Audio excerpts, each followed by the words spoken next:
नमस्कार मित्रांनो, मी आज आलेलो आहे ठाण्यातील घोडबंदर रोड येथील आनंदनगर नाका. आनंदनगर नाका म्हणजे ओवळ्याला जो रस्ता जातो, ओवळ्याचा जो सिग्नल आहे त्यालाच आनंदनगर सिग्नल आणि आनंदनगर नाका म्हणतात. आतमध्ये आनंदनगर ठाणे महानगरपालिकेची जी TMT सेवा आहे त्याचा आगार आहे. आणि त्या नाक्यावर मी बघत होतो, दुपारची वेळ होती, म्हटलं जरा काहीतरी खाऊया. तर एक मी स्टॉल बघितला आहे आणि त्याच्यावर लिहिलेलं होतं निलंगा राईस. बरोबर, निलंगा राईस म्हटलं मराठी स्टॉल आहे.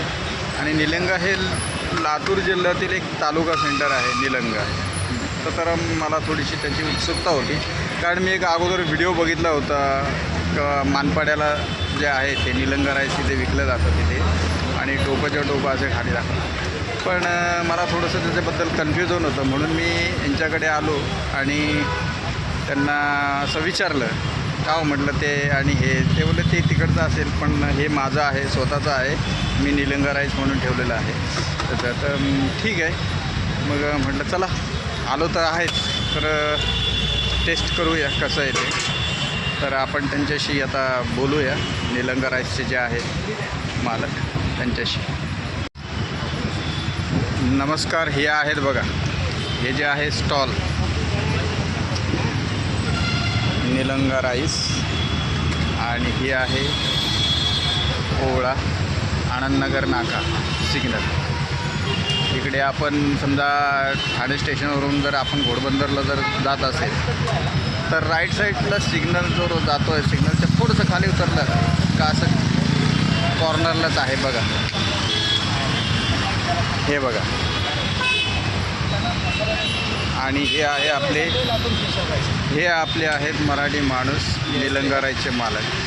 ते लातूरचे आहेत आणि कस्टमर आहे. पार्सल भेटेल किती पाहिजे? तर त्यांच्याकडे गिऱ्हाईक चालू आहे, त्यामुळे त्यांच्याकडून आपण थोडीशी माहिती घेऊया.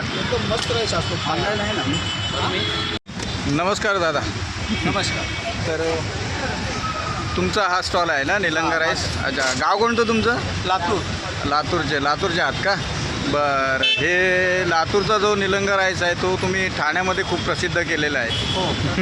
ठाण्यामध्ये चर्चा आहे निलंगा राईसची.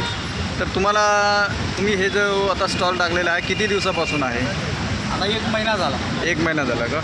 पण 1 महिन्यामध्ये चर्चा खूप झालेली आहे बरं का निलंगा राईसची. निलंगा राईस हां, तर हा प्रॉपर लातूरचाच आहे का? पण हो, लातूरला असं मिळतो का? हो, लातूरमध्ये निलंगा तालुका आहे. हा, निलंगा तालुका आहे. आता तिकडे अशा प्रकारचा राईस मिळाला हो, भेटतो ना?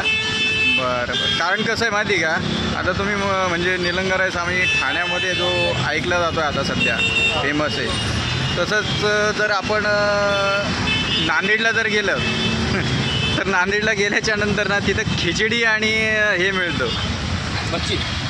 खिचडी मिळते, आणि खिचडीबरोबर आपल्याला ताक मिळलं जातं. आपलं कढी असते, कढी.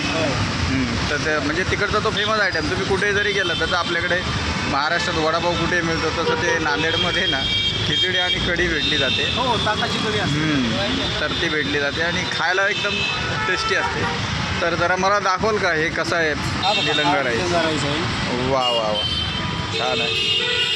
असं सजवलेलं आहे, मस्त आहे. हा कढी आहे. अच्छा, त्याच्याबरोबर कढी पण दिली जाते का? वा. आणि दुसरं कांदा, बस एवढा. अच्छा. तर हे दादांचा असा छोटासा स्टॉल आहे निलंगा राईस, आणि दादांनी खूप प्रसिद्ध केलेलं आहे.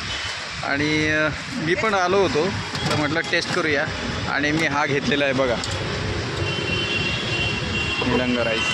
आणि मी त्याचा एक बाईट घेतला आहे, मला चांगला वाटलं, छान आहे. आणि फक्त 30 रुपयात आहे, जास्त नाही.